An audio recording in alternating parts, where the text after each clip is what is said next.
মাগরিবের নামাজের পরে কারো সঙ্গে কথা না বলে একটি দোয়া ৭ বার পড়লে আল্লাহ পাক রব্বুল আলামিন আপনার দোয়া কবুল করবেন, ঋণ মুক্তির ব্যবস্থা করে দিবেন, অভাব আল্লাহ তাআলা দূর করে দিবেন। বর্তমান আমাদের সমাজে আমরা অনেকে আমল করতে চাই না। আমলের মাধ্যমে কিন্তু আপনি আপনার জীবনটাকে পরিবর্তন করতে পারেন। আমল দিয়ে যদি আপনি আপনার জীবনটাকে সাজান, দুনিয়াতেও শান্তি পাবেন, আখিরাতেও শান্তি পাবেন। নবীজি সাল্লাল্লাহু আলাইহি ওয়াসাল্লাম আমাদেরকে এমন কিছু দোয়া শিক্ষা দিয়েছেন যে দোয়ার মাধ্যমে কিন্তু আমরা সুখে শান্তিতে দুনিয়াতে বসবাস করতে পারি।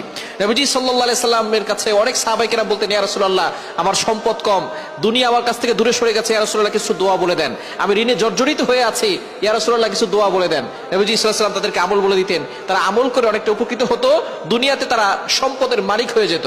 সুতরাং আপনি যদি অভাব দূর করতে চান এবং ঋণ থেকে মুক্তি পেতে চান, অনেকে ঋণের জ্বালায় জর্জরিত হয়ে গেছে, ঋণের বোঝায়, ঋণের টেনশনে তাদের চোখে ঘুম আসে না।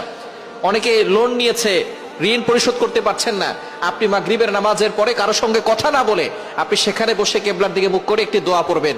হযরত আলী রাদিয়াল্লাহু তাআলা আনহু বলেছেন, এই দোয়াটা যে ব্যক্তি পড়বে তার যদি পাহাড় সম পরিমাণ ঋণ থাকে, আল্লাহ তাআলা সেই ঋণ মুক্তির ব্যবস্থা করবেন এবং আল্লাহ পাক রব্বুল আলামিন তার অভাব দূর করবেন।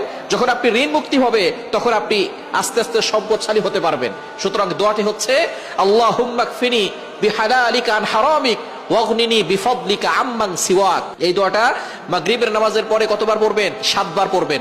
৭ বার পরে আল্লাহর কাছে দোয়া করবেন, দেখবেন আল্লাহ তাআলা আপনার সকল দোয়াগুলো কবুল করবেন, আল্লাহ আপনার অভাব দূর করবেন, বিপদ আপদ থেকে আল্লাহ হেফাজত করবেন।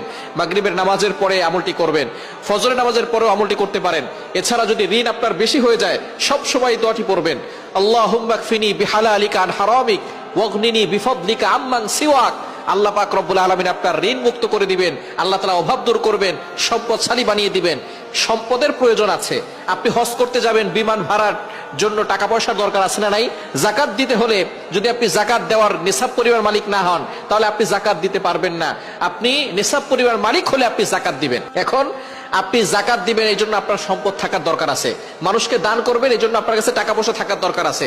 আপনি নামাজ পড়বেন, নামাজের জন্য সতর ঢাকার জন্য জামা কাপড়ের দরকার আছে না নাই? এই কাপড় কিনতে হলে টাকার দরকার আছে না নাই? সম্পদের দরকার আছে। তবে সম্পদ আমাদের মূল লক্ষ্য নয়, আমাদের মূল লক্ষ্য হচ্ছে জান্নাত। আমরা মূল লক্ষ্য জান্নাতের টার্গেট করব, যে জান্নাতে যাব। তবে জান্নাতে যাওয়ার জন্য ইবাদত করতে হবে। ইবাদতের ক্ষেত্রে অনেক সময় টাকার প্রয়োজন থাকে। এজন্য আপনি টাকা পয়সা দিয়ে আপনি সতর ঢাকার জন্য কাপড় কিনতে পারবেন, আপনি হজ করার জন্য টাকা পয়সা লাগবে, আল্লাহর কাছে দোয়া করবেন আল্লাহ তাআলা যাতে আপনাকে হালাল ভাবে সম্পদের মালিক বানান। তাহলে আল্লাহ পাক রব্বুল আলামিন আপনার ঋণ মুক্তির ব্যবস্থা করবেন, হালাল ভাবে সম্পদ দিবেন। এজন্য আপনি মাগরিবের নামাজের পরে কিবলার দিকে মুখ করে কারোর সাথে কথা না বলে এই দোয়াটা ৭ বার পড়বেন, আল্লাহুম্মা কফিনি